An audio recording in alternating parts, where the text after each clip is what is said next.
क्या आपने कभी ऊपर आसमान में उड़ते हुए प्लेन को देखा है और सोचा है कि यह हवा में कैसे टिका रहता है?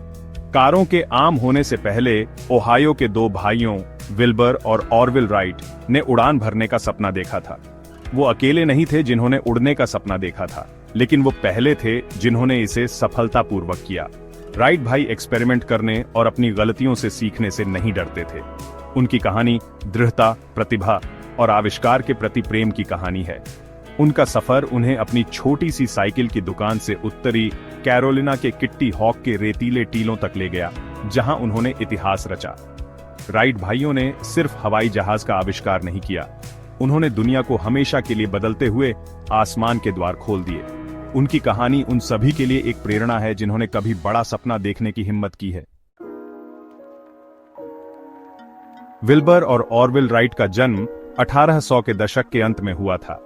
उनके बचपन का घर किताबों और सीखने के लिए प्रोत्साहन से भरा था। उनके पिता, एक ट्रैवलिंग मिनिस्टर, अक्सर छोटे छोटे खिलौने घर लाते थे जो उनकी जिज्ञासा जगाते थे। एक दिन वह कॉर्क और बांस से बना एक हेलीकॉप्टर का खिलौना घर लाए।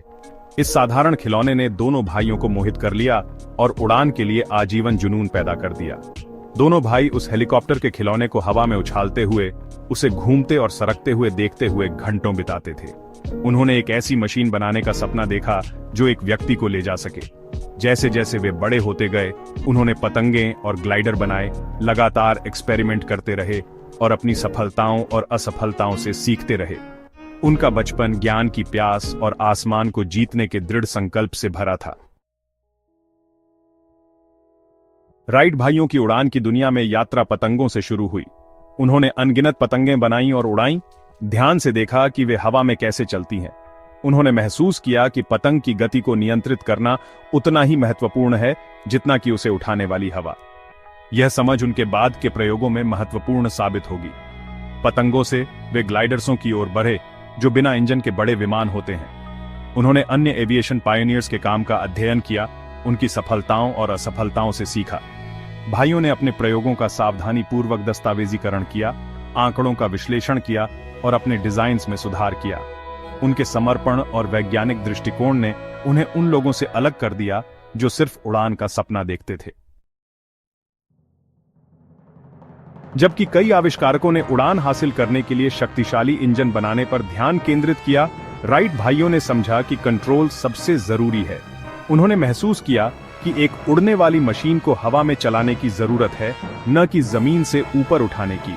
उन्होंने इस विचार को 3 एक्सिस कंट्रोल कहा और यह एक क्रांतिकारी अवधारणा थी। इसे हासिल करने के लिए उन्होंने अपने ग्लाइडर्सों के पंखों पर चल सतहों की एक प्रणाली विकसित की, जिससे पायलट विमान की गति को नियंत्रित कर सके। वे ग्लाइडर को बाएं या दाएं मोड़ सकते थे, इसके पंखों को नीचे कर सकते थे और यहां तक कि ऊपर या नीचे भी जा सकते थे। सिर्फ पावर के बजाय कंट्रोल पर यह ध्यान राइट भाइयों की सफलता की कुंजी थी। भाग 5, विंड टनल, उड़ान के लिए एक प्रयोगशाला। अपने डिजाइन्स को बेहतर बनाने के लिए राइट भाइयों ने अपनी साइकिल की दुकान में एक विंड टनल बनाया। इस सरल लेकिन इंजीनियस उपकरण ने उन्हें एक नियंत्रित वातावरण में विभिन्न पंखों के आकार और कंट्रोल सर्फेसेस का परीक्षण करने की अनुमति दी। वे लिफ्ट और ड्रैग को माप सकते थे, मूल्यवान डेटा एकत्र कर सकते थे, जिससे उन्हें वायुगतिकी के सिद्धांतों को समझने में मदद मिली।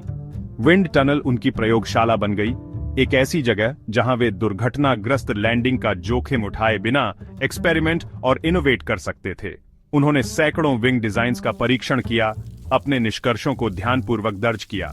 यह डेटा ड्रिवन अप्रोच अपने समय के लिए क्रांतिकारी था और इसने राइट भाइयों को उड़ान की तलाश में एक महत्वपूर्ण लाभ दिया। भाग 6, 1903। इतिहास का एक पल। वर्षों के शोध, डिजाइन और परीक्षण के बाद राइट भाई संचालित उड़ान का प्रयास करने के लिए तैयार थे।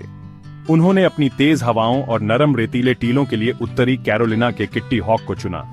17 दिसंबर 1903 को ऑरविल राइट ने 12 सेकंड के लिए एक ऐतिहासिक उड़ान भरी, जिसमें 120 फीट की दूरी तय की। दुनिया ने एक भारी से हवा मशीन संचालित विमान की पहली सफल निरंतर उड़ान देखी थी। हालांकि उड़ान छोटी थी, लेकिन इसने मानव इतिहास में एक महत्वपूर्ण क्षण को चिह्नित किया। राइट भाइयों ने वह हासिल कर लिया था जिसे बहुत से लोग असंभव समझते थे। उनकी उपलब्धि भाग्य का परिणाम नहीं थी, बल्कि वर्षों के समर्पित शोध, सावधानी पूर्वक प्रयोग और उनके सपने में अटूट विश्वास का परिणाम थी। भाग 7, किट्टी हॉक के पार, फ्लायर को बेहतर बनाना। राइट भाई किट्टी हॉक में अपनी सफलता के बाद नहीं रुके।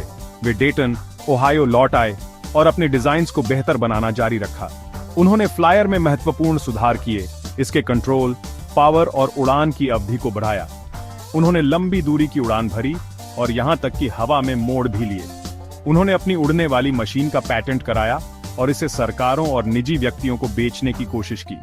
उन्हें कुछ लोगों से संदेह और अविश्वास का सामना करना पड़ा, लेकिन उनके आविष्कार ने खुद ही अपनी बात कही। राइट भाइयों की दृढ़ता और समर्पण ने उनकी उपलब्धि को व्यापक मान्यता दिलाई।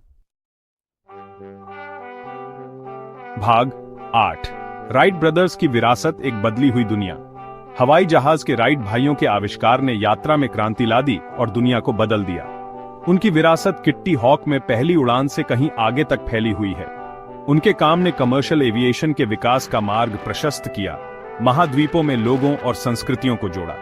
प्रयोग के प्रति कंट्रोल और उनके डेटा ड्रिवन दृष्टिकोण पर उनका ध्यान आज भी इंजीनियरों और आविष्कारकों को प्रेरित करता है। उनकी कहानी हमें याद दिलाती है कि जुनून, दृढ़ता और असंभव को चुनौती देने की इच्छा के साथ यहां तक कि आसमान भी सीमा नहीं है। भाग 9, निष्कर्ष, प्रेरक पीढ़ियां। राइट भाई केवल आविष्कारक नहीं थे, वे सपने देखने वाले थे जिन्होंने जो संभव था उसकी सीमाओं को चुनौती देने की हिम्मत की। उनकी कहानी मानव प्रतिभा की शक्ति और दृढ़ता के महत्व का प्रमाण है। उन्होंने हमें सिखाया कि कड़ी मेहनत, समर्पण और खुद पर विश्वास के साथ सबसे महत्वाकांक्षी सपने भी उड़ान भर सकते हैं। उनकी विरासत दुनिया भर में इंजीनियरों, पायलटों और सपने देखने वालों की पीढ़ियों को प्रेरित करती रहती है। हर बार जब हम हवाई जहाज में चढ़ते हैं या किसी हवाई जहाज को आसमान में उड़ते हुए देखते हैं, तो हमें राइट भाइयों की असाधारण उपलब्धि और आगे आने वाली असीम संभावनाओं की याद आती है।